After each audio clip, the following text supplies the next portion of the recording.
I went there with a microphone, a press badge, and a mind full of statistics. Civilians displaced, children killed, homes flattened. I'd read every headline, heard every opinion, and believed I'd seen enough war zones in my career to be numb by now. But nothing, and I mean absolutely nothing, could have prepared me for what I witnessed that day. It wasn't the sound of bombs or the sight of rubble that stopped me in my tracks. It was the unbearable calm in the middle of unimaginable chaos. It was her, an elderly woman with trembling hands, offering me tea in the ruins of what was once her kitchen. She had lost 3 sons, her husband and her home. I asked her stupidly how she was holding up. She looked at me and said, "We still have God, and we still have love. That's enough." I felt the kind of shame you can't shake off. Here I was, flown in with security and a camera crew, and yet I had never felt so spiritually bankrupt. This wasn't an interview. It was a reckoning. You see, the media loves categories. Victim, terrorist, refugee.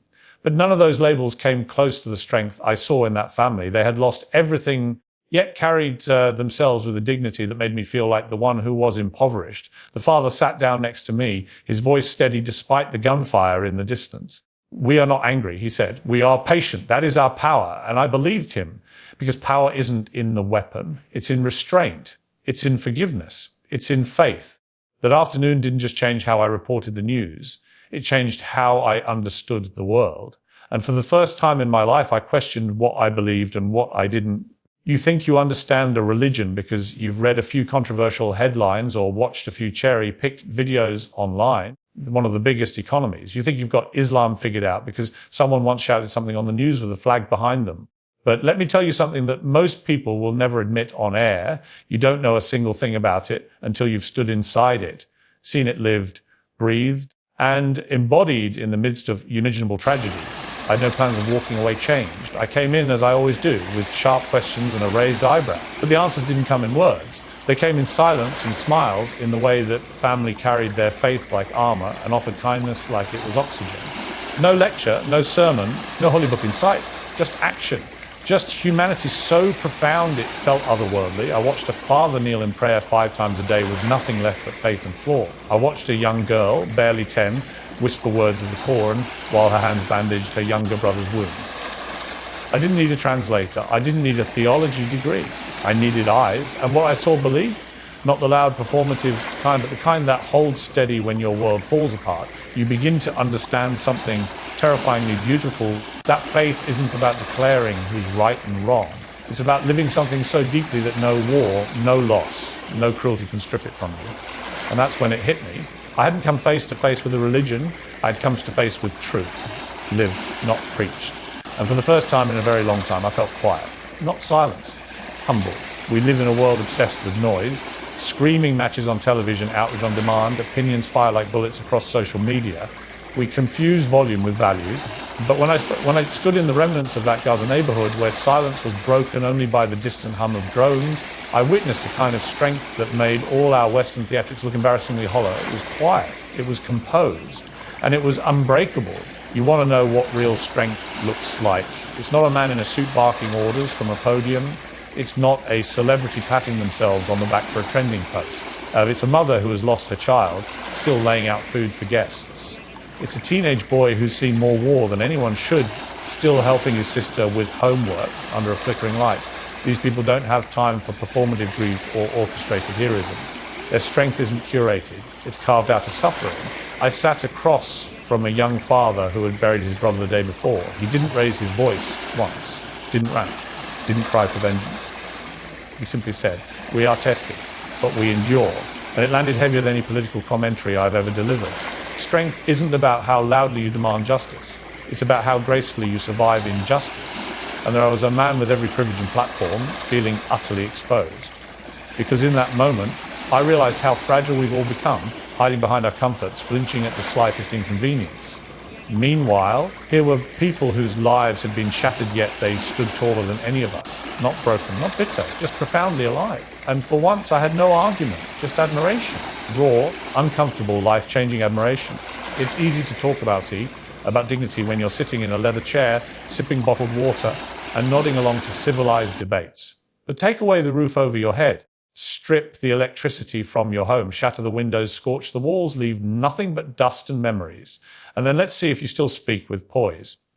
Most wouldn't, most can't. But this family in Gaza, they did, and they did it without hesitation. They had no table, but they invited me to sit.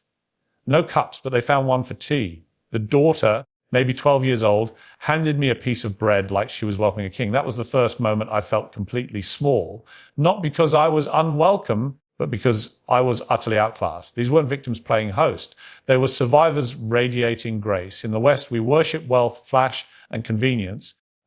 We applaud ourselves for charity and virtue signaling interviews, but I've never seen more dignity than in the smile of a barefoot woman sweeping the debris from her doorstep as if her home still stood. It wasn't for the cameras. It wasn't for approval. It was for her, because that's what dignity is. Not performance, but principle. There was no pity in their eyes, no begging, no resentment, just resilience wrapped in courtesy. It rattled me because in that moment, I realized how far we've drifted from what truly matters.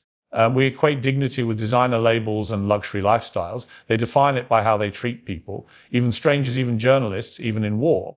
That family gave me something no one else ever could, a mirror. One I wasn't entirely ready to look into, but couldn't turn away from. And what I saw forced me to question everything. They didn't preach to me.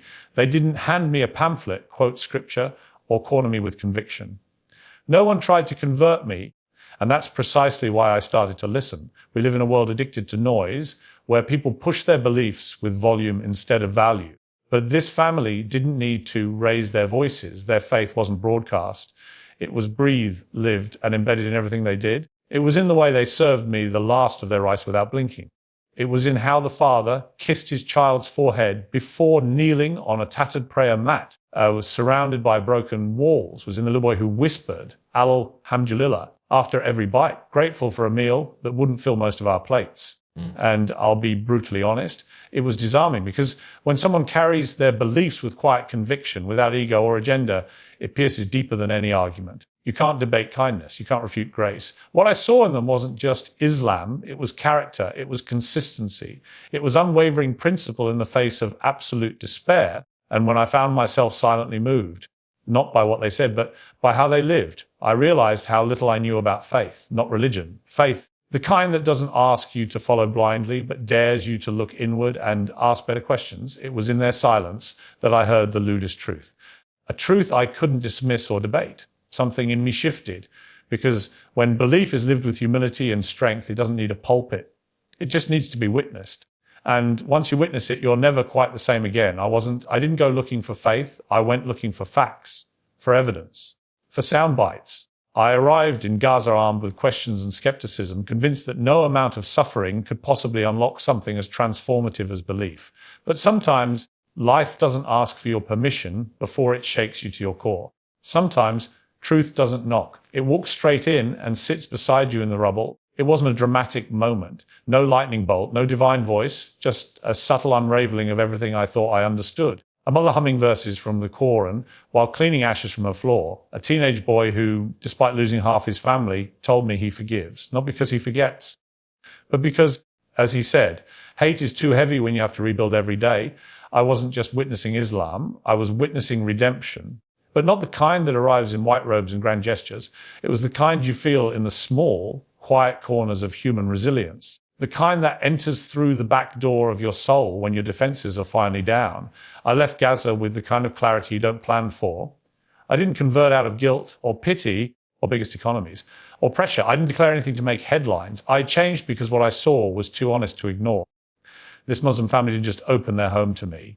They opened my heart. And once opened, it couldn't be closed again. They gave me faith, not just in a religion, in people, in meaning, in something bigger than fear and louder than war.